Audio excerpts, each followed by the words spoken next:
पुष्पा को नेशनल खिलाड़ी समझे क्या? इंटरनेशनल है। পুষ্পা সিনেমা দিয়ে দক্ষিণী চলচ্চিত্র অঙ্গনে আল্লু অর্জুনের খ্যাতি ছড়িয়ে পড়েছে গোটা উপমহাদেশে। ছবির মাধ্যমে সুপারস্টার তকমা পান তিনি এবং দর্শকদের মনে স্থান করে নেন। তবে এই সফলতার পেছনে আল্লুর ব্যক্তিগত ভূমিকাই ছিল অপরিসীম। আজ মুক্তি পেয়েছে ছবির দ্বিতীয় কিস্তি পুষ্পা 2 দ্য রুল, যেখানে আবারও বাজিমাত করেছেন আল্লু অর্জুন। সামাজিক মাধ্যমে চলছে একের পর এক প্রশংসা, কিন্তু তারই মাঝে এক নতুন গুঞ্জন ঘিরে উঠেছে। শোনা যাচ্ছে আসন্ন পুষ্পা 3-এ নাকি থাকতে পারবেন না আল্লু অর্জুন। ভারতীয় সংবাদ মাধ্যমের এক প্রতিবেদন অনুযায়ী পুষ্পা 3-এ একটি নতুন মুখ যোগ হতে যাচ্ছে।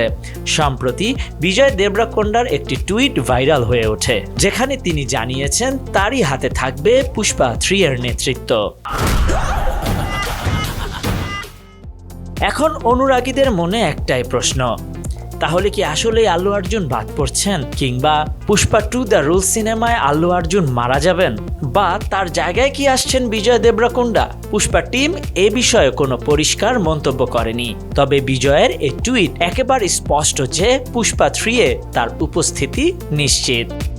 Khandakar Ishtiaq, news now 24। Fire है तू, फायर नहीं, वाइल्ड फायर है।